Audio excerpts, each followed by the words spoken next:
d'enseignements là-dedans parce que je voulais juste terminer ça avant qu'on arrive à la table ronde. Mais je pense qu'on va pouvoir terminer cela sans problème.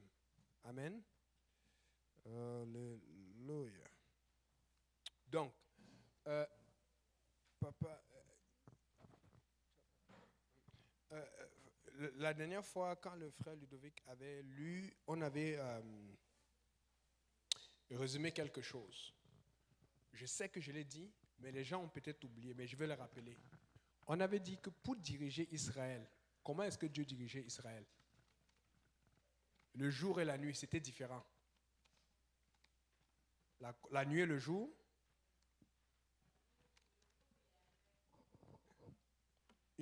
voilà, c'est ça, il ne faut pas confondre. Une nuit, la nuit, il y avait une colonne de feu et le jour, il y avait une colonne de fumée, une nuit. Amen. Mais les deux avaient des caractéristiques différentes. Et on a expliqué ça, je vais revenir là-dessus. Vous savez, le feu, c'est bon quand c'est pour éclairer. Amen. Mais c'est dangereux aussi parce que si tu es trop proche du feu, tu peux te brûler. Mais bizarrement, Dieu te demande de se rapprocher de lui. Voilà pourquoi quand tu te rapproches de Dieu, ça fait mal. Beaucoup de problèmes, beaucoup de critiques, beaucoup d'accusations. Parce que dans le fond, le feu de Dieu t'améliore. Amen. Mais il y a aussi une chose, c'est que nous tous, je ne sais pas pour vous, nous tous, nous aimons quand tout va bien, quand tu es calme, n'est-ce pas? Or, la différence entre le jour et la nuit, c'est que le jour, tu voyais partout où tu pouvais aller. Le jour, tu regardes, tu sais que ça, c'est la fumée de Dieu. Mais comme tu vois les montagnes, tu vois quelque chose, tu as toujours tendance à vouloir aller là où tu veux. Parce que c'est facile le jour. Parce que tu ne cognes ton pied nulle part. Mais la nuit, tu n'as pas le choix. Parce que si tu ne regardes pas au feu, si tu ne vas pas là où le feu se déplace, tu as peur de tomber dans les ténèbres. Vous n'avez pas remarqué que nous avons beaucoup grandi quand nous étions sous pression? Quand les choses ne vont pas, c'est beaucoup plus facile de grandir. Mais quand tout va bien, on est chic. Des fois là, c'est ton temps de jeûne. Aujourd'hui j'ai envie de prendre la pizza. Mais souvent, c'est quand les choses vont bien que tu peux vraiment grandir. Parce que quand les choses vont bien, c'est là où il faut te discipliner. Amen. Donc, vous allez voir que la fumée, c'était facile de laisser faire.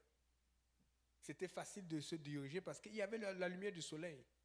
Mais c'était difficile. Je pense que c'est plus difficile de suivre la fumée que de suivre le feu, on est d'accord. Parce que le feu, d'abord, non seulement c'est le feu, et c'est très visible, mais la fumée, si tu ne fais pas attention, tu vas la rater. Amen. Même quand tu cuis quelque chose, si tu es au chaud, bon, ici, là, les choses sont tellement technologiques, mais chez nous, quand tu cuisais, c'est avec le feu de bois. Le feu, tu voyais le feu en bas, mais des fois, quand ça commençait à bouillir, tu ne voyais pas directement la fumée. C'est après 15-20 minutes, quand ça bouillit, que tu vois beaucoup de fumée qui sort. Le feu est facile à voir par rapport à la fumée. Et donc, c'est plus facile de servir le Seigneur quand c'est chaud, quand il y a le feu, que quand il n'y a pas de feu. Amen. Donc, nous devons penser à cela. C'est pour ça que nous avons toujours ces hauts et des bas, ces hauts et des bas. Mais le Seigneur veut que ta vie soit constante, mais en train de monter. Pas que tu montes, mais tu tombes, tu fais des sinusoïdes. C'est pas bon, puisque même une voiture, si ta voiture commence à faire cela, les ressorts, les amortisseurs vont péter. La voiture doit être toujours équilibrée. Amen. Donc, là, frère Ludo, est-ce que tu peux résumer un peu Exode 14, versets 12 et 15? Il y a quelque chose qui s'est passé ici, là où Moïse a parlé, Dieu a parlé. On va voir que Moïse a dit, mais il n'a pas tout dit. Et Dieu va rectifier, mais vous allez voir pourquoi Dieu a rectifié. Exode 14, versets 12 à 15. N'est-ce pas là ce que nous te disions en Égypte? Laisse-nous servir les Égyptiens, quand nous aimons mieux servir les Égyptiens que de mourir au désert. Moïse répondit au peuple, ne craignez rien, restez en place et regardez la délivrance que l'Éternel va vous accorder en ce jour. Car les Égyptiens que vous voyez aujourd'hui, vous ne les verrez plus jamais. L'Éternel combattra pour vous et vous, gardez le silence. L'Éternel dit à Moïse, pourquoi ces cris? Parle aux enfants d'Israël et qu'ils marchent. Amen. Moïse dit, ne craignez rien. Ça, c'est vrai, il ne faut rien craindre. Amen. Parce que Dieu est au contrôle de tout. Amen. Mais il dit quelque chose qu'il ne fallait pas dire. Il dit, restez sur place. Vous verrez la délivrance. Donc, plus clairement, c'est comme, asseyez-vous, voyez comment Dieu fait le miracle. Nous ne sommes pas dans une église de miracle. On croit au miracle. Mais on n'est pas là pour observer, on est là pour travailler. Amen. Mais alors que tu travailles, Dieu agit. Alors que tu avances, Dieu agit. C'est là où il fait ton miracle. Amen. Voilà pourquoi j'aime beaucoup cette chanson. J'avance avec assurance. Je ne vois pas comment. Je n'ai pas vu où on dit je reste, ou j'attends avec assurance. Non, ça va, la chanson ne marche pas. Tu avances avec assurance. Ou d'autres, c'est je marche avec assurance. Amen. Et puis, quand Moïse, c'est pour te dire que même l'homme de Dieu peut se tromper. Amen. Mais c'est ça le problème. Quand tu parles au pasteur, et s'il y a des questions, posez les questions, parce que ça va comme ça, c'est un sujet très sensible. Quand tu parles au pasteur, il t'a dit ça. Tu regardes, ça ne fait pas de sens. Mon Dieu. Et puis après, Seigneur, et si ce n'était pas ça, comment tu fais?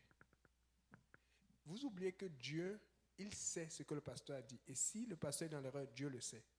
Ce que Dieu veut, c'est que tu écoutes et que tu lui fasses confiance. Amen.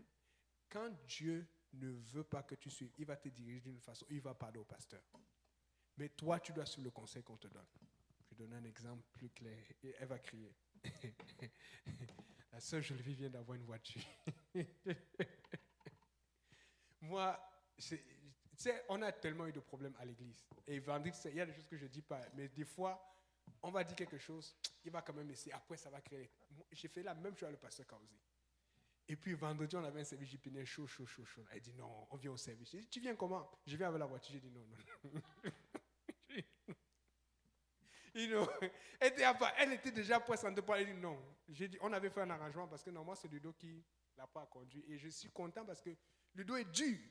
Mais quand Ludo est dur, c'est bien parce que tous les gars qui ont acheté les voitures, le frère, avant Steve, celui qui était à la maison avant nous, là, Hans, c'est Ludo qui les a conseillés, c'est Ludo qui les a monté, qui les a même aidés pour le frère Audran que vous voyez souvent ici, là. Il a aussi une voiture, bon, il a vendu, bon, c'est pas pour le truc, c'est parce que la voiture avait trop de problèmes. C'est lui qui les a aidés à conduire, c'est lui qui les a, et tous, et le frère Audran a essayé quoi? 3-4 voitures, on a failli le voler. Si Ludo n'avait pas conseillé, on aurait pris son argent. Donc, je sais qu'il a l'expérience. Donc, peut-être les gens vont le trouver plus dur que moi, mais je sais que c'est important parce que ça va l'aider. Donc, et je pense qu'elle conduit bien, mais comme je sais qu'il va être avec elle, là, comment elle sait que Ludo va gronder? Bon, pas gronder, mais je vais dire. Amen. Mais là, maintenant, on était. Les gens, j'aime les histoires. Là, maintenant, on était dans un problème ici, là. C'est que là, il y a une mise à jour que le vendeur de voiture n'a pas fait, puisque sa voiture est enseigne. Elle m'a envoyé la photo. Donc, je l'ai appelé et j'ai dit, mon frère, ce sont les choses qu'il faut faire. On n'attend pas que ça arrive et tout. Mais là, ok, Dieu lui est devenu, j'ai parlé avec lui et tout. J'ai dit, il faut faire ça le plus tôt possible. Mais là, maintenant, elle devait travailler lundi. Il n'y avait personne. Comment on allait faire? Et je ne me vois pas appeler Ludo avec toutes ces occupations qu'il a et je n'aime pas trop le déranger le lundi. Je préfère que tu là. Là, j'ai dit, bon, prie beaucoup. Elle dit, comment on fait? Là, maintenant, je suis bloqué. Elle me dit, bon, pasteur, on fait comment là? Là, ça s'est retombé sur moi. Elle dit, ouais, mais elle ne sait pas. Mais j'ai prié ce jour-là. J'ai dit, Seigneur. Parce que, tu sais, il y a des gens, le problème, ce n'est pas elle. C'est qu'il y a des gens à côté qui la connaissent là. Comme elle a acheté la voiture et qu'elle n'a pas dit nécessairement à tout le monde, s'il arrive quelque chose, on va dire, voilà votre église. Donc, tu ne veux pas avoir ces problèmes parce qu'on a déjà eu des problèmes comme ça là. C'est le meilleur exemple, c'est un peu comme il y a une fois, la sœur Joël devait voyager avec nous. Il y avait des problèmes. Son père a dit que non, et si t'arrive ça. Là, nous, on savait que rien n'allait arriver. Mais juste parce que son père a dit, on sait que le diable allait nous chercher pour on est que pardon, laisse seulement. C'est comme ça le diable, juste pour faire un mauvais truc dans la. Donc, c'est pour dire que des fois, même pour les pasteurs, ce n'est pas facile. Mais n'oubliez pas que Dieu est au courant de la situation du début à la fin. Donc, fais juste confiance. Et Dieu va s'occuper du reste. Amen. Et là, on n'avait pas le choix. J'ai dit non, vas-y. Et puis, elle est partie, elle est revenue sain et sauf. Après, j'ai demandé les détails. Tu as fait tous les feux, tu as tout. Non, tout allait bien. Et d'abord, je voulais qu'elle laisse l'enfant à la maison, mais son conjoint n'était pas là. Elle n'a pas laissé l'enfant sur la maison, donc elle a pris l'enfant, elle a mis derrière la voiture. Elle dit que oui, Seigneur. Là, et c'est là. Écoutez, quand tu n'as pas le choix, Dieu va faire ce qu'il y a à faire. Mais des fois, tu as le choix, mais tu veux toujours faire à ta façon. Et c'est ça qui crée le problème dans l'église. Amen. Donc, Dieu est venu corriger Moïse, mais il n'a pas rejeté Moïse, puisque c'est le même Dieu qui a dit, lève la main. Est-ce que Dieu n'aurait pas pu faire diviser la mer en deux? Il aurait pu faire diviser la mer en deux sans que Moïse n'agisse, mais juste pour montrer que le leader, c'est lui. Il a dit, lève la main, lève ton bâton. Vous comprenez comment Dieu fonctionne? Il peut le faire, mais s'il dit au leader de lever le bâton, c'est parce que c'est comme ça qu'il veut fonctionner. Donc c'est comme ça que tu dois aussi fonctionner. Amen? On est d'accord? Alléluia. Et c'est ça qui va nous aider dans notre percée. Vous savez, si vous remarquez, nous tous qui sommes ici, nous avons des percées. Nous avons des moments difficiles. Il y a 1 an, vendredi, il y a 3 ans à la sœur Josée. Il y a des moments que vous allez identifier. Vous allez voir, ce ne sont pas des choses que vous avez bagarrées toute l'année. Ça a été 1 mois intense, 2 mois ici, 3 mois ici. Mais à chaque fois que tu sortais de ces situations, tu devenais plus forte ou tu devenais plus fort. Amen. C'est comme ça qu'on va grandir avec le Seigneur. Tu dois avoir une percée. Nous tous, nous voulons quelque chose de Dieu. Mais tu ne peux pas juste rester, je vais à l'église, je prie, je jeûne, je fais, je respecte, ça finit. Il faut toujours qu'à un moment, tu montes un peu, tu pousses. Après, parce que quand tu vas pousser, le diable va aussi vouloir te repousser. Amen. Et nous sommes appelés à percer. Un chrétien ne peut pas rester un chrétien normal si ça ne va pas marcher. Éventuellement, c'est le diable qui va te tirer. Tu dois toujours essayer d'aller plus loin. Parce que, bizarrement, nous avons toujours des besoins, nous avons toujours des objectifs. D'autres, et Dieu est tellement bon. Des fois, tu vas arriver à un niveau là où tu penses qu'à ton côté, tu as déjà tout ce que tu voulais. L'argent que tu voulais, le travail que tu voulais, la maison que tu voulais, la voiture que tu voulais. Mais après, tu vas voir, j'aime telle personne de ma famille, ou j'ai tel enfant, il n'est pas sauvé. Tu as toujours une raison de faire une percée. Dieu va toujours donc faire que tu ne peux pas dire qu'il n'y a pas de motivation. Amen. Alléluia. Donc, là, je continue. Donc, là, Pharaon, la Bible dit, Exode 3, verset 19. Tu peux relire le Exode 3, verset 19. On avait lu ça, mais on va juste relire ça pour clarifier de quoi. Exode 3, 19. Je sais que le roi d'Égypte ne vous laissera point aller, si ce n'est par une main puissante. Est-ce que vous comprenez ce qu'il vient de dire? Dieu dit, je sais que le roi d'Égypte ne vous laissera point aller, si ce n'est pas une main. Parce que Dieu sait que tu veux t'apercer, le diable ne va jamais te laisser. Parce que nous sommes du genre, je veux tellement ça, tu penses que ça va arriver? Dieu, des fois, va ouvrir la porte pour te montrer que tu peux l'avoir, mais c'est toi qui vas te bagarrer pour avoir ce que tu veux. Écoute, tu penses que le diable va juste te lâcher, prendre ta bénédiction? Le diable ne lâche rien. Tu veux avec Dieu, tu dois te battre. Parce que Dieu peut te le donner, mais il veut que tu apprennes à te battre. Il veut que tu passes par le processus. Et nous voulons être une église de percée en 2025. Nous ne voulons pas juste avoir les percées pour beaucoup de voitures ou des belles voitures. Amen. On veut maintenant les percer pour des âmes sauvées, des gens dans la famille qui sont sauvés, des maturités, des gens qui reconnaissent leur erreur, des gens qui se repentent, qui demandent pardon, des réconciliations, des restaurations, des guérisons miraculeuses. Amen. Vous ne croyez pas, je n'ai pas l'air qui a la foi. Il faut s'encourager. Parce que je sais que tout le monde, quand tu es pasteur, tu connais à peu près les problèmes de chacun. Chacun a un problème de percée. Chacun a une situation qu'il veut régler. Mais si vous avez ce problème, Dieu le savait avant même que vous ayez ce problème. Donc, fait que Dieu aussi veut le régler avec vous. Mais il faut qu'on le fasse ensemble. Mais l'avantage, c'est que alors que nous sommes dans un moment de percée, que tu essaies de percer, ton frère perce, ta soeur perce, ça nous encourage, ça nous fait prier plus souvent ensemble, ça nous fait jeûner plus souvent ensemble, ça nous fait être plus aiguisés. Et vous voyez la différence, comment on est plus, je suis de plus en plus à Hochelaga récemment, et ça continue de bouger. Amen. Donc, là, il arrive quelque chose, c'est que Exode 14, verset 19, ça, je vais le lire. Ça dit ici, l'ange, je vais redire quelque chose encore, pardon. Je veux clarifier quelque chose. Verset 16, Dieu dit, écoutez bien, toi, lève ta verge, étends ta main sur la mer et fends-la, et les enfants d'Israël entreront au milieu de la mer à sec. Ça, c'est après que Dieu dit, dis aux enfants, marche.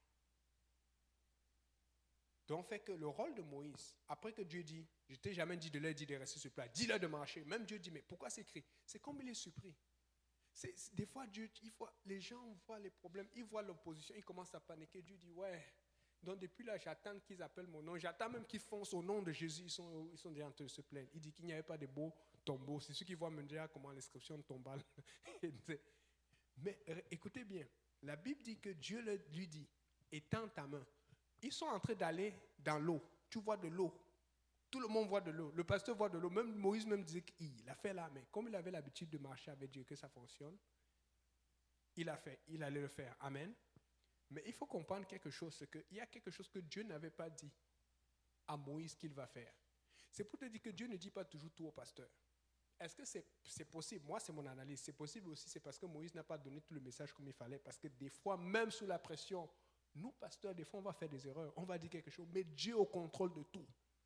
Écoutez bien. Regardez ce que Dieu fait qu'il n'avait pas prouvé. Puisqu'il a dit à Moïse, étends ta main pour diviser la mer.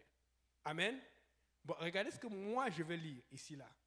Verset 19. L'ange de Dieu qui allait devant le camp d'Israël partit de là, derrière eux, et la colonne de nuée qui les précédait partit et se tint derrière eux. Ils étaient dans le jour. Et la colonne s'est déplacée et elle se plaça entre le camp des Égyptiens et le camp d'Israël. Cette nuit était ténébreuse d'un côté et de l'autre côté, elle éclairait la nuit. Dieu n'avait pas dit ça à Moïse. Avant ça, Dieu a dit, élève ta main juste pour... C'est-à-dire que quand Dieu te parle pour faire quelque chose, Dieu sait qu'il va prendre soin de ce qui est en arrière. Même Moïse ne savait pas où allait venir la solution. Parce que souvent, tu penses que c'est parce qu'il te manque du temps. Non, la Bible dit maintenant, après son value, la Bible dit que c'est toute la nuit que la mer a été divisée en deux. Dieu aurait pu le diviser ça en quelques secondes. Mais Dieu voulait qu'il comprenne que tu dois faire une pause. Il veut que tu sentes. C'est pour ça que des fois, tu vas souffrir dans le temps. Parce que tu vas grandir dans le temps. Et dans le temps, tu ne vas plus rétrograder aussi.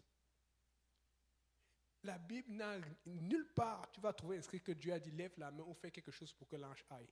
Dieu a fait ça tandis qu'il était en train d'obéir. Tandis que tu es en train d'aller à ta victoire, alors que tu ne vois pas comment ça va fonctionner. Toi, tu as calculé que, si les impôts, revenu Canada, si telle personne m'attrape, Dieu va te donner du temps si tu fais confiance à Dieu. Et pour leur donner du temps, il a envoyé l'ange en arrière. Maintenant, les gens ont souvent tendance à penser que non, Pharaon était un poltron. Non, il faut comprendre que les ténèbres, quand la Bible dit que l'Esprit de Dieu se mouvait au-dessus des ténèbres, c'est noir, c'est épais. Les ténèbres épaisses, c'est comme il n'y a pas de lune. Quand les ténèbres sont épaisses, pas de lumière, ça veut dire que quelqu'un peut être à 2 pouces de toi, il ne te voit pas. Donc c'était des ténèbres tellement spirituelles, exactement comme l'enfer. Les gens qui pensent que l'enfer est beau, peut-être un peu le feu qui éclaire, ce n'est pas bon. Donc quand Pharaon voit cela, il ne peut pas bouger. De l'autre côté, c'est clair, mais le problème, c'est qu'ils ne savent même pas où aller, donc ils allaient se perdre. Il fallait qu'ils soient capables de voir. Amen. N'oubliez pas que si jamais c'était la nuit, il y avait le feu pour Israël. Mais là, c'était le jour, mais c'est devenu ténébreux. Dieu, si tu lui fais confiance, il va retarder l'échéance que tu as peur. Ça peut être des factures, ça peut être des situations. Fais confiance à Dieu. Amen. Donc, là maintenant, Exode 21, verset 22. Je lis au nom du Seigneur Jésus. La Bible dit que Moïse étendit la main sur la mer et l'Éternel refoula la mer par un vent d'Orient. Donc Moïse a fait ce qu'il devait faire en avant. Il devait marcher. Dieu s'est occupé de ce qui venait en arrière. Dieu, tout ce qu'il te demande, c'est d'avancer. Oui. Tu sais que c'est Exode combien? Parce que je regarde ça quoi. Exode 14, verset 21. Peut-être dans la version anglaise. Tu sais qu'il y a Non, des versions. c'est que tantôt tu as dit Exode 21. Hein? Tout à l'heure tu as dit Exode 21. Oh, excuse-moi. Exode 14, verset 21. Désolé. 14, verset 21. Ça dit, Moïse étendit sa main sur la mer et l'Éternel refoula la mer par un vent d'Orient qui souffla avec impiosité toute la nuit. Regarde ton dit toute la nuit. Ça veut dire l'intercession, la prière, insistance. Tu reviens, tu reviens, tu reviens. Rappelez-vous pour Jacob, il a lutté quasiment, je pense, c'est toute la nuit aussi avec Dieu. Ça veut dire que ça chauffe. Ça veut dire que c'est dur. Et toute la nuit, et il mit la mer à sec et les eaux se fendirent. Et les enfants d'Israël entraient au milieu de la mer à sec et les eaux formaient comme une muraille à leur droite et à leur gauche. Je voulais montrer, mais ça va perdre le temps. Et puis, on va faire les affiches quand on va commencer le plan du tabernacle. Mais, vous savez, là où c'est écrit là, allez chercher sur Internet, tapez Pi-Hahiroth. P-I-H-I Hahiroth. Comme c'est écrit là, vous allez lire. Ça se trouve en Égypte. Vous allez voir là où ils ont traversé. Et vous allez voir que c'est vraiment... Je l'ai vérifié plusieurs fois. Tu vois là où l'Égypte se trouve, tu vois là où Israël se trouvait à peu près. C'était vraiment un chemin court. Tu vois qu'il y a un terrain de terre qui passe entre l'Égypte et Israël. Et c'est là où il y a beaucoup de tunnels, là où la Palestine passe pour pouvoir passer des armes et tout. Mais le truc, c'est que c'était vraiment rapide et facile d'y aller de l'autre côté. Mais Dieu ne leur a pas montré le chemin. Donc des fois, Dieu ne te montre pas le bon chemin ou le chemin le plus court. C'est pour toi. Parce que si tu te montre le chemin court, comme il a dit, il pourrait se repentir. Alors que quand tu traverses l'eau et que tu vois l'eau se fermer, toi-même tu sais que si tu rentres en arrière, c'est pour nager. Vous voyez comment Dieu fait les choses. Peut-être Dieu rend ta situation, ta réponse longue pour s'assurer que tu ne rentres pas en arrière. Peut-être qu'il rend ça compliqué expressement, alors qu'au début tu dis, ah Seigneur Dieu, l'autre, pourquoi je ne peux pas juste avoir? Peut-être qu'il fait ça justement pour ne pas te perdre. Amen. Donc, là, ce que je voulais apporter, c'est que quand tu vois là où ils ont traversé, c'était vraiment profond. Et tu vois Pi-Hahiroth, la localisation, parce que, comment je peux faire? Mettons que le fleuve, c'est ici, là. Qu'elle a traversé la mer Rouge. Amen. Quand tu vois la localisation de Pi-Hahiroth, tu vois que c'est à peu près à un quart de la mer. Donc, ce n'est pas du côté là où c'est moins profond. C'est du côté ça où ça commence à être très profond.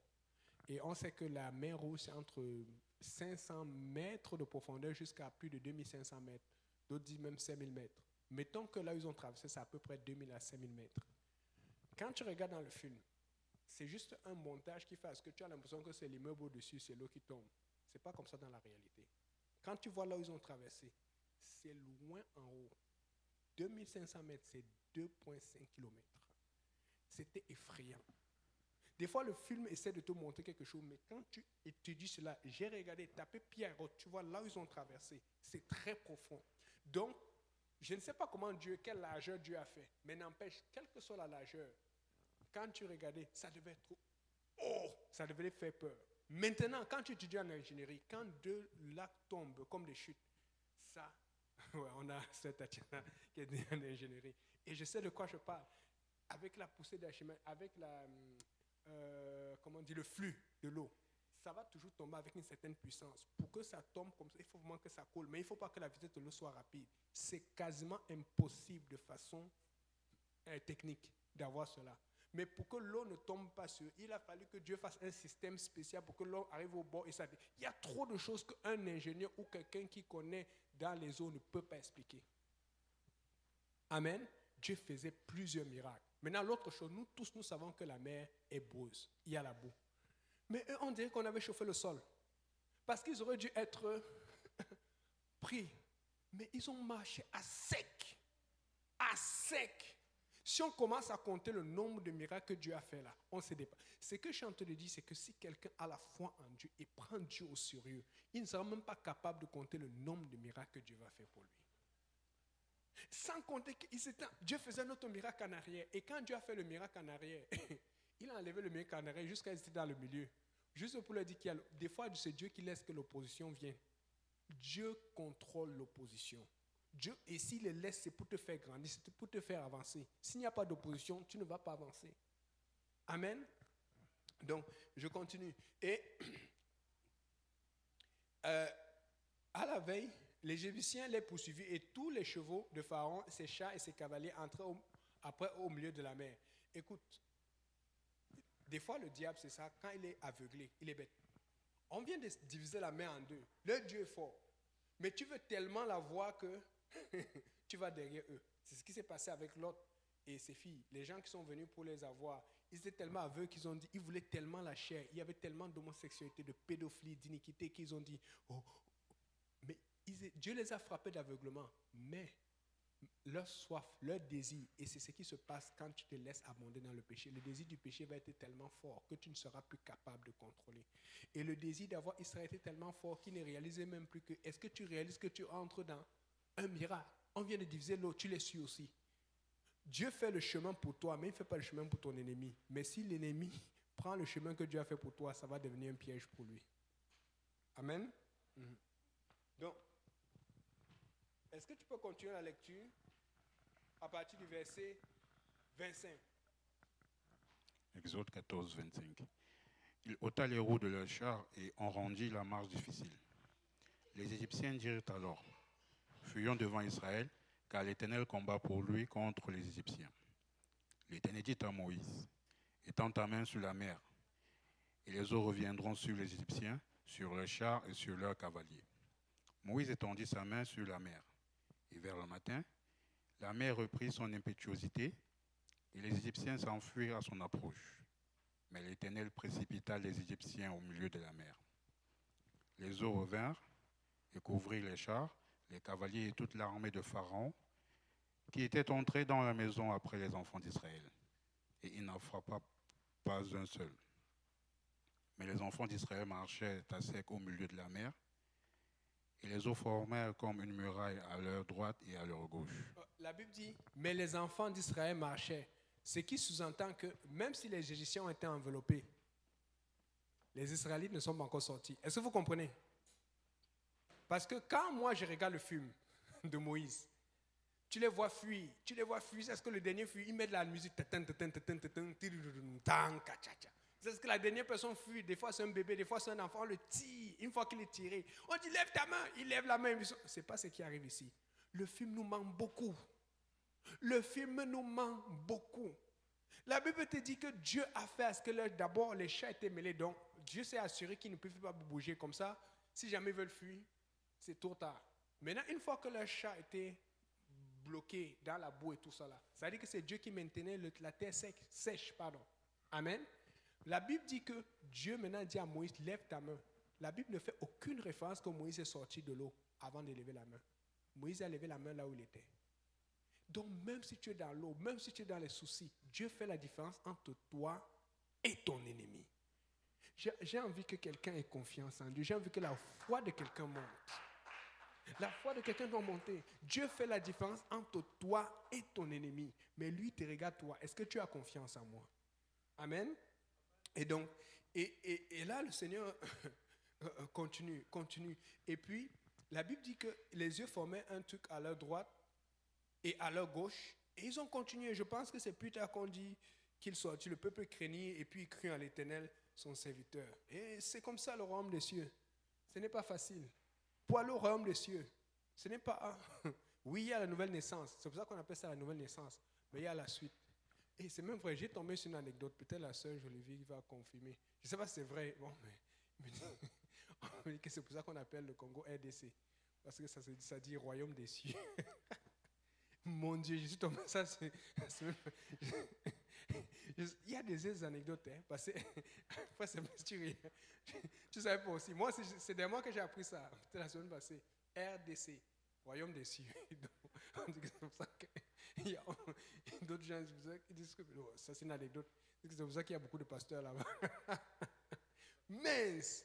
Il t'a mis ça, je pense, la semaine passée. J'en ai appris. Amen. J'en ai appris des choses. Mais il y a quelque chose que j'ai appris ici là. Vous savez, des fois là, il faut s'intéresser aux animaux pour comprendre certaines choses que Dieu a fait. Et je vous avais donné l'exemple qu'aujourd'hui, pour faire... vous allez voir les voitures les plus rapides, les mieux faites. Ça a 4 roues, comme un animal, 4 pattes. Et ça a été prouvé qu'une voiture à 5 roues, ce n'est pas efficace. Ça coûte trop cher d'essence et ce n'est pas efficient. C'est la vitesse, la rapidité, c'est trop. Donc il faut aussi économiser. Les oiseaux, les avions aujourd'hui qui sont faits ressemblent aux oiseaux.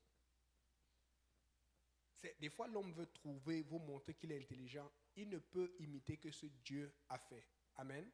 Et aujourd'hui, dans les avions les plus puissants aujourd'hui, les F-35,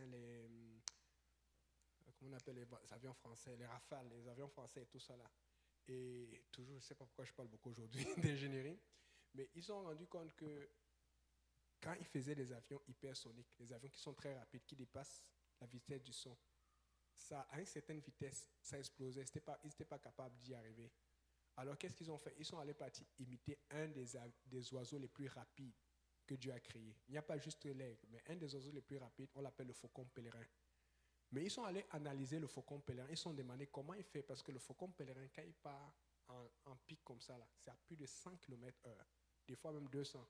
Et quand il part en pic vers sa proie, la vitesse qu'il a par rapport à son corps et son poids, il pourrait mourir, il pourrait être détruit, parce que la puissance de l'air qui est contre lui est trop forte. Mais ils ont analysé que dans le faucon pèlerin, il a des des trous ici dans le bec qui sont situés d'une façon particulière. Ce qui fait que non seulement il y a la puissance de l'air sur lui, mais ça absorbe une partie de l'air et ça équilibre son corps. Et tu vas voir, la plupart des avions sont faits comme ça, avec des trous à l'intérieur pour pouvoir absorber l'air. Et aujourd'hui, vous n'avez pas remarqué que vous avez vu les voitures de Formule 4? Regardez les voitures de Formule 4, il y a toujours à l'intérieur comme des ailes à l'intérieur avec de l'air qui passe à l'intérieur. Ou les grosses voitures qui vont vite. Vous pensez qu'ils ont appris ça où? Ingénieur, ça commence par Dieu, c'est l'ingénieur principal. Tu ne veux pas faire comme Dieu tu fais, ça ne va pas marcher. Ça ne va pas marcher. Amen. Et on disait ça même en médecine, dans le temps quand tu avais la peste ou les grosses maladies là, qu'est-ce qu'on faisait? On t'incisait et puis on te faisait sortir le sang. Les prêtres de l'époque, ils n'avaient pas de diplôme de médecine, mais ils disaient qu'il ne faut pas faire ça, que tu vas mourir parce que la Bible dit clairement que la vie est dans le sang. Mais après que plusieurs personnes sont mortes, ils ont commencé à réfléchir. Ils se sont rendus compte qu'il fallait trouver la pénicilline, il fallait trouver des médicaments et plein de choses. Et éventuellement, ils ont vu que non, ce n'était pas en enlevant le sang, mais ça tuait plutôt, c'était plutôt en ajoutant quelque chose pour guérir. Vas-y. Oui, je veux juste dire que ceux qui ont créé les avions, avec beaucoup de contributions françaises, l'avion, ça veut littéralement dire appareil volant imitant l'oiseau naturel. Appareil volant? Imitant l'oiseau naturel. Amen. Voilà. C'est vrai. Amen. Merci, papa Ludo. Tu vois, on apprend beaucoup de choses. Appareil volant imitant l'oiseau naturel. Amen. Alléluia. C'est bon. Il faudrait que je vérifie en anglais si plein. Ça veut dire cela. Donc, écoutez un peu ceci-là. Amen. On achève bientôt. Ça, c'est l'aigle. OK? Voici comment l'aigle choisit le père de ses enfants. Amen. Comme ça, s'il y a une soeur qui veut se marier ou un frère qui veut se marier, tu vas pouvoir choisir la mère. Et j'en ris déjà. Ça, c'est l'aigle. Amen. Dis alors Amen. Donc, tu utilises le même processus pour choisir le futur père de tes enfants ou la future mère. Amen. Vendredi, tourne la tête. OK. Elle arrache une branche d'arbre. Elle se lève très haut et laisse tomber. Alors, les prétendants se lancent dans le vide pour l'attraper. Elle se lève très haut, elle laisse la branche tomber. Et tous ceux qui veulent s'accoupler doivent essayer d'aller attraper la branche. Elle recommence, elle lâche à nouveau la branche et lui, inlassablement, la rattrape encore et encore. Elle ne le choisira que s'il ne faillit jamais. C'est-à-dire que s'il y a un qui échappe la branche, tu es hors de compte. S'il y a un qui échappe la branche, zéro faute. Donc c'est celui qui, à chaque tour, va réussir, qui va dire que toi là, tu es le bon. Mais nous, on est tellement... Il y a cet esprit qui est maintenant dans le monde que quand tu as essayé et que c'est trop dur, prends ce qui est moins pire. Non, il ne faut pas faire ça. Parce que Dieu est saint. Amen. C'est pour ça que Dieu nous demande de nous approcher de lui. Parce que quand tu t'approches de lui et que tu apprends à lui ressembler, toi aussi, tu vas pouvoir être patient comme il te demande d'être patient. Amen. Et tu vas voir ce qui est meilleur et ce que Dieu veut pour toi. Amen. Ce n'est pas fini. Donc, et puis... Alors ensemble, ils bâtissent un nid solide et haut et perché. Ils y placent des arbres robustes qu'ils recouvrent de leurs plumes. C'est là que naîtront les aiglons. Au début, les parents veillent sur tout. Ils réchauffent, nourrissent, protègent du soleil comme du froid. Mais vient l'heure de les apprendre à voler. Et là, tout change. Oh. Le père commence à défaire le nid. Il y retire les plumes douces, ne laissant que les branches rugueuses. Le foyer devient inconfortable. La mère vole près d'eux, un poisson dans le bec, mais elle ne le donne pas. Elle le montre seulement. Avant, elle envoyait et ils mangeaient. Maintenant, elle envoie et elle les attire. Les aigons crient, piaille, mais personne ne s'approche. Alors l'un d'eux ose bouger et chute. Et chaque fois qu'il veut prendre, il chute. Devinez quoi? Quand il chute, là maintenant, ce que le père avait appris, il va le récupérer. Pap! Il arrête, il le ramène en haut. Elle va faire ça plusieurs fois. Et éventuellement, quand il va commencer à avoir peur, et à chaque fois qu'il tombe, il va finir par dire, hey, je peux voler. Et on le pousse, et c'est comme ça qu'il faut. Les gens qui ont étudié les aigles, c'est comme ça qu'il faut. Mais toi, tu dis, Seigneur, moi je veux ça, prends-moi, porte-moi. Non, Dieu est en train de te pousser. Dis, Seigneur, il faut dire, Seigneur, apprends-moi dans le processus. Seigneur, apprends-moi dans le processus, alors que ça fait mal. Sinon, nos enfants ne seront plus mal. Tous on veut des enfants matchs. Tu vois un enfant, il répond au kids biblique, il fait ça là. Tu dis, mon enfant, il sait faire le sport, tu es content. Il ne faut pas être comme cet enfant-là. Je ne sais plus quand vous vous rappelez le petit, j'ai raconté ça une fois. on leur demande, il y a beaucoup d'enfants qui sont intelligents. On dit, mais c'est quel arbre qui produit les mangues? On dit, le manguier. C'est quel arbre qui produit les pommes? Le pommier. Il est content. C'est quel arbre qui produit les oranges? L'oranger et tout. Et puis il y a un là. On dit, c'est son tour. C'est quel arbre qui produit les dattes? Il se lève, il dit, oui, je vais vous dire, professeur, je sais. On dit, c'est quoi? Il dit, le calendrier. C'est le datier qui produit les dates. Mais lui, il a répondu devant tout le monde. Il dit, le calendrier. Tu peux avoir un enfant. Amen. Mais il y en a comme ça. Vous avez appris que les enfants ont commencé à se rebeller. Ils veulent porter, ils veulent gréver parce qu'on les a interdit les cellulaires à l'école. C'est dans ce monde que nous sommes. Les enfants se rebellent et ils portent plainte et ils veulent gréver les cours. Les cours pour les apprendre à être meilleurs. C'est ici que nous sommes. Même dans les pancartes, il y avait des fautes. Donc, ils ne sont même pas bons en français. Et c'est même vrai. Et on dit que le rattrapage scolaire, c'est plus seulement dans les maths. Il y a beaucoup de rattrapage en français. Et les gens on s'inquiète. C'est pour ça que je comprends qu'ils défendent le français ici, parce qu'il y a beaucoup d'influence de l'anglais. Mais les enfants, il y a même, c'est montré que même des gens qui ont des postes de directeurs, des postes importants, ils font des fautes de français. Mais je me rappelle, ma maman était professeure de français. Je faisais des fautes. J'avais des problèmes. Aujourd'hui, le taux d'immigrants qui sont reçus ici, qui parlent français correctement, qui écrivent sans faute, il y en a beaucoup. Mais les statistiques montrent qu'ici au Québec, il y en a encore, mais ça ne fait que diminuer. Parce que l'un des problèmes qu'ils attaquent le plus, qui est vrai, c'est le décrochage scolaire. Ceux qui veulent laisser l'école et aller faire juste n'importe quoi. D'autres veulent être entrepreneurs, c'est pas pire. Mais d'autres, ils lâchent tout, ils sont découragés. Encourager les jeunes, c'est difficile, mais c'est parce qu'on les laisse faire n'importe quoi. Il ne faut pas que ce soit facile pour les enfants. Il faut les protéger, il ne faut pas les battre, mais il faut savoir être dur et strict avec nos enfants. Amen.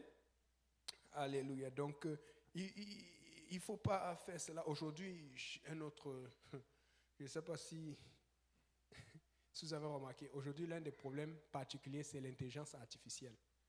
Je vous promets, les seules fois que j'ai touché à l'intelligence artificielle, c'est quand c'est par erreur sur Facebook. Je vais chercher un nom ou quelque chose, et puis ils ont mis ça tellement accessible que quand tu fais par erreur, tu vas cliquer dessus. Ça va dire, ou même Moi, je ne suis jamais allé de moi-même écrire ChatGPT. Parce que moi, j'aime beaucoup faire les recherches. Je lis beaucoup, je regarde beaucoup. Or, les rapports que j'ai vus, et je ne suis pas en train de dire que c'est mauvais, parce que je sais que beaucoup de gens le font même à l'église. Je ne suis pas en train de dire que c'est un péché. Ah, sœur Fabienne, ce n'est pas un péché. Hein? Non, c'est permis, mais le problème, les rapports que j'ai, c'est que quand tu utilises beaucoup ChatGPT, tu deviens tellement dépendant à ça que c'est difficile de faire les recherches. Il y a des jeunes qui sont tellement intelligents pour utiliser ça qu'ils font leur devoir avec. Et ça fait le devoir, et ils savent même comment parler à ChatGPT pour qu'il évite d'utiliser les mêmes mots qu'un autre pour que le professeur ne détecte pas. Mais le problème, c'est que quand le jeune arrive sur le truc du travail, il ne va pas être capable de performer parce que c'est une machine qui a travaillé pour toi. C'est le danger avec ces choses. J'utilise déjà assez Google, j'utilise déjà avec Yahoo, beaucoup de choses. J'ai tellement de moteurs de recherche. Mais si tu n'es pas capable d'interagir, de réfléchir et de demander à la machine, mais tu demandes à la machine de réfléchir pour toi, fais attention. Je vous dis sincèrement, je n'utilise jamais ça. Hein? C'est ça. C'est dangereux. Parce que le jour où la note de l'infirmière ne va pas fonctionner et que ça va tuer quelqu'un, tu vas faire comment? Sœur Olivier, j'espère que, pardon, je vois que quelqu'un perd son travail ici, mais je vous ai dit, on est des anciens, nous sommes des apostoliques. Nous devons monter les uns là où on est. Amen. Le seul piège là où ChatGPT, l'intelligence artificielle m'a pris, c'est que ils sont quand même bons dans les vidéos, dans les montages. Il y a souvent, je ne sais pas si vous avez vu, il y a souvent un chat là. Quelqu'un connaît ça? Il y a un chat souvent qui tue des animaux, qui piège des gens. Ils sont tellement forts. Il y a des gens des fois, vous allez voir des montages, des choses qu'ils font là. Waouh! C'est fort. Donc, fait que ça là, je lutte déjà contre ça parce que des fois, ça va te prendre 10 secondes ici, 15 secondes après, je coupe, je dis c'est fini. Parce qu'ils sont très forts dans les montages. Le ChatGPT. Maintenant, je ne dis pas ça pour que vous allez regarder. Mais finalement, tu vas voir, moi qui ai évité des vidéos de tel, j'ai regardé sur les choses de l'église. Mais des fois, le montage est tellement bien fait et ce n'est rien de mal, ce n'est pas un truc sexuel, mais c'est comme tu vois comment il fait, le feu sort, il sort là, ils peuvent te faire un truc, ça a l'air réel. Tu as juste envie de voir ce qui se passe, après ça va tirer ton temps. Et ils peuvent même aller prendre des images de Charlie Chaplin dans le temps, beaucoup de choses, même des présidents, des fois Trump et tout, pour faire des choses. Donc, c'est la seule chose avec laquelle je lutte, mais c'est juste dans la distraction. Mais il faut faire attention à cela. Amen. Est-ce qu'on peut se lever? Donc, regarde ton voisin, tu dis fais attention à ChatGPT. C'est ça. Voilà. Donc, on a fini avec Israël qui traverse la mer Rouge. Dans 2 semaines, on va continuer avec maintenant le désert, la vie au désert. Et puis, on va enfin commencer avec le plan du tabernacle. Préparez-vous, s'il vous plaît. Prenez des notes, apportez des cahiers. Le plan du tabernacle, il y a beaucoup d'enseignements. Amen. Et la sœur Fabienne va présenter les slides ici, là, et on aura beaucoup de questions.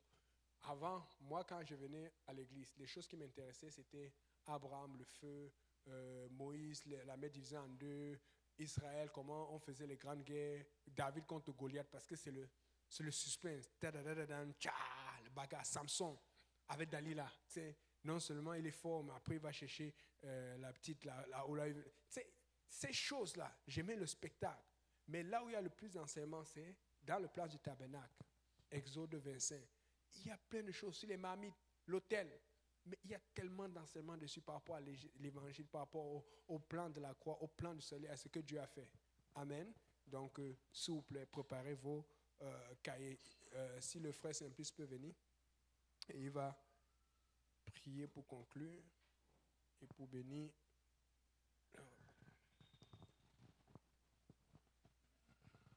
Alléluia. Amen. Est-ce qu'on peut acclamer le Seigneur? Alléluia. Merci, merci Seigneur. Merci pour ta parole. Merci Seigneur de ce que Seigneur tu nous as amené encore, Papa, dans ta maison, Seigneur. Merci pour ce que tu nous as appris encore aujourd'hui, Seigneur. Nous prions, Seigneur, que Seigneur, tu arroses, Papa, tout ce que nous avons appris, Seigneur, que cela demeure en nous, Seigneur. Éternel Dieu Tout-Puissant, que nous soyons challengés chaque jour, Seigneur, que ces paroles reviennent en nous, Seigneur, lorsque nous sommes confrontés à prendre des décisions, Seigneur. Ouvre, Papa, nos compréhensions, Seigneur. Souviens-toi, Papa, de chacun de nous, Seigneur. Tous ceux qui manquent de connaissances, tous ceux qui ont un problème, un bobo, une maladie, Seigneur Jésus, une incompréhension éternelle de gloire. Nous savons que toute chose, toute guérison, toute solution est à toi, Seigneur Jésus. Merci, éternel Dieu de gloire. Raccompagne chacun à nos lieux de domicile, Seigneur. Souviens-toi de la fraternité que nous allons avoir tantôt, de nos bien-aimés qui ne sont pas parmi nous, Seigneur, de tous ceux qui sont en ligne, Seigneur Jésus, et que la gloire et l'honneur te reviennent, que le peuple de Dieu dise au nom de Jésus. Donc soyez bénis et à mardi prochain.